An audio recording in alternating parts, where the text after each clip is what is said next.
Boards के सबसे dangerous questions reproduction से ही आते हैं।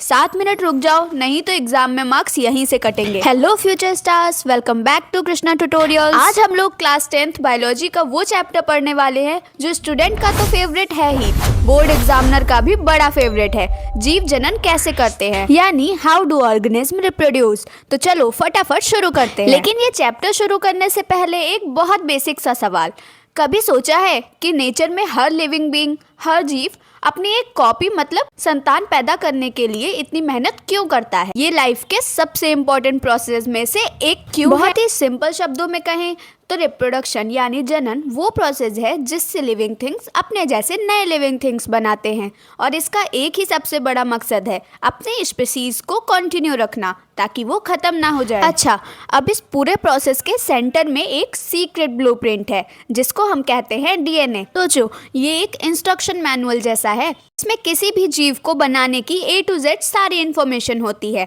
जैसे पेरेंट्स अपने बच्चों को अपनी प्रॉपर्टी देते हैं ना, वैसे ही बायोलॉजिकली वो अपनी सबसे कीमती चीज पास ऑन करते हैं, और वो है उनका डीएनए, लाइफ का पूरा ब्लूप्रिंट। तो आज हम क्या क्या समझने वाले हैं? सबसे पहले हम लाइफ के इसी ब्लूप्रिंट यानी डीएनए की बात करेंगे, फिर एसेक्सुअल और सेक्सुअल रिप्रोडक्शन क्या होता है ये जानेंगे, और लास्ट में इन दोनों में डिफरेंस क्या है और ये डिफरेंस सर्वाइवल के लिए इतना इम्पोर्टेंट क्यों है, ये सब देखेंगे। तो चलो शुरू करते हैं अपने सबसे पहले सेक्शन से। देखो, रिप्रोडक्शन कोई भी हो, उसकी शुरुआत एक ही चीज से होती है, डीएनए की कॉपिंग से। अब यहाँ बहुत इंटरेस्टिंग बात है, जब डीएनए अपनी कॉपी बनाता है ना, तो ये प्रोसेस कभी भी 100% परफेक्ट नहीं होता है। Think of it like a photocopy. DNA कॉपिंग में भी छोटी मोटी एरर्स, छोटी छोटी गलतियां हो जाती हैं, और इन्हीं गलतियों से जन्म होता है वेरिएशंस का, यानी विभिन्नता का।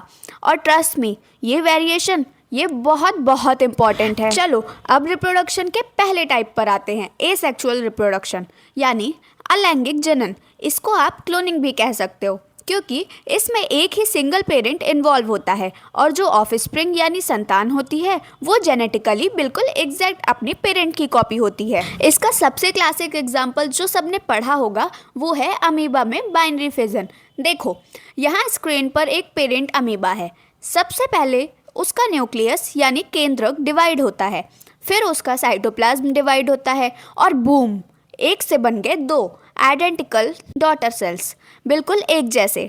ये एसेक्सुअल रिप्रोडक्शन के और भी कई मेथड हैं, जैसे हाइड्रा में बर्डिंग, ब्रेड मोल्ड में स्पोर फॉर्मेशन, और प्लांट में वेजिटेटिव प्रोपोगेशन, जिसमें स्टेम, रूट या लीव से ही पूरा पौधा उग जाता है। देखो, ये सारे नाम और इसके एग्जाम पॉइंट ऑफ व्यू से बहुत इंपॉर्टेंट है, तो इनको अच्छे से नोट कर लेना। और हाँ, एक और important exam tips, spore formation के एडवांटेजेस पर क्वेश्चन अक्सर आता है, तो इसके फायदे क्या हैं? पहला, एक साथ बहुत सारे स्पोर्स बनते हैं। दूसरा, ये बहुत हल्के होते हैं, तो हवा से आसानी से दूर दूर तक फैल जाते हैं। और तीसरा, इनके बाहर एक थिक वॉल होती है जो इन्हें मुश्किल कंडीशंस में जैसे बहुत गर्मी या सूखे में प्रोटेक्ट करती है। ओके, तो एसेक्सुअल रिप्रोडक्शन तो समझ आ गया। अब आते हैं रिप्रोडक्शन के दूसरे और ज़्यादा कॉम्प्लेक्स तरीके पर, सेक्सुअल रिप्रोडक्शन यानी लैंगिक जनन।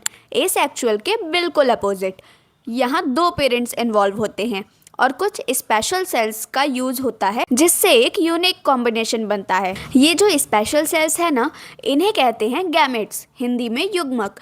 ये वो कैरियर सेल्स हैं जो हर पेरेंट से जेनेटिक इन्फॉर्मेशन मतलब डीएनए लेकर आती हैं। So we have a male gamete और एक फीमेल गैमेट। अब इन दोनों गैमेट में कुछ बेसिक बट इम्पॉर्टेंट डिफरेंसेस होते हैं। देखो, जो मेल गैमेट है यानी स्पर्म, वो साइज में छोटा होता है और मोटाइल होता है, मतलब मूव कर सकता है।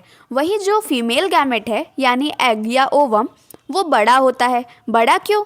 क्योंकि उसमें फूड स्टोर होता है, और वो नॉन मोटाइल होता है, मतलब एक जगह स्थिर रहता है। चलो सेक्सुअल रिप्रोडक्शन को और अच्छे से समझने के लिए फ्लावरिंग प्लांट का एग्जाम्पल लेते हैं। ये एक परफेक्ट एग्जाम्पल है। एक फ्लावर में मेल और फीमेल दोनों रिप्रोडक्टिव पार्ट होते हैं। स्टेमन यानी कि पुंकेसर, ये है मेल पार्ट जो पॉलन ग्रेन्स बनाता है, और इन्हीं पॉलन ग्रेन्स के अंदर मेल गैमेट होते हैं। और पिस्टिल यानी स्त्री केसर, ये है फीमेल पार्ट जिसके ओवरी के अंदर ओव्यूल यानी फीमेल गैमेट होता है। अब फर्टिलाइजेशन यानी निषेचन होता कैसे है? देखो, स्टेप 1 पॉलिनेशन। पॉलन ग्रेस स्टेमन से स्टिग्मा तक पहुंचता है। स्टेप 2, एक पॉलन ट्यूब ग्रो करती है ओव्यूल की तरफ। स्टेप 3, मेल गैमेट इस ट्यूब से ट्रैवल करके फीमेल गैमेट के साथ फ्यूज हो जाता है। और स्टेप 4, इस फ्यूजन से जाइगोट बनता है जो आगे चलकर एम्ब्रियो में डेवलप हो जाता है। यहाँ एक सुपर इम्पोर्टेंट एग्जाम पॉइंट है, ये 1 मार्क क्वेश्चन में बहुत आता है। फर्टिलाइजेशन के बाद फ्लावर की जो ओवरी है वो डेवलप होकर फ्रूट बन जाती है और जो ओव्यूल्स हैं वो सीड्स बन जाते हैं।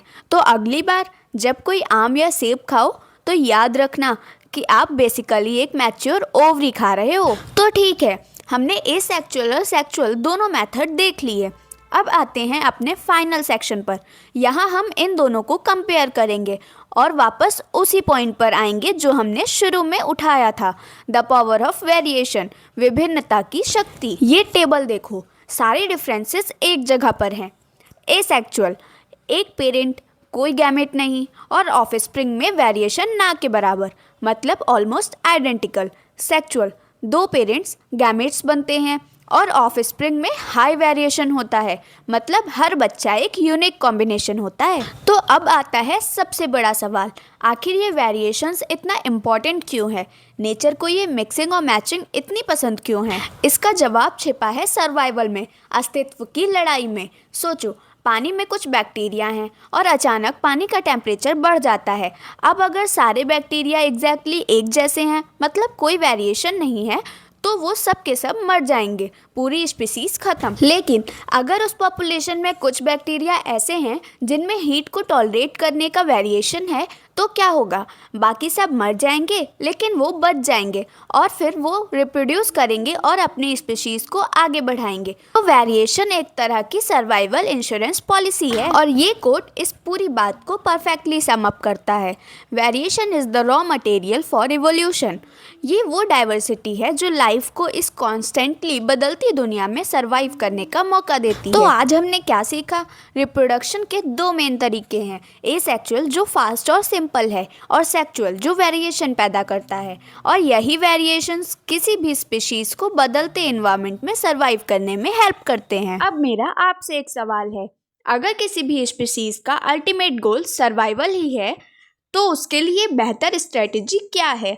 अपनी परफेक्ट कॉपीज बनाना या हमेशा चीज़ों को मिक्स एंड मैच करके न्यू कॉम्बिनेशंस बनाते रहना? इसका आंसर कमेंट करके ज़रूर बताना। कृष्णा ट्यूटोरियल के साथ जुड़े रहने के लिए धन्यवाद। वीडियो पसंद आया हो तो लाइक शेयर सब्सक्राइब कीजिए और जुड़े रहिए Krishna tutorials stairs to stars के साथ।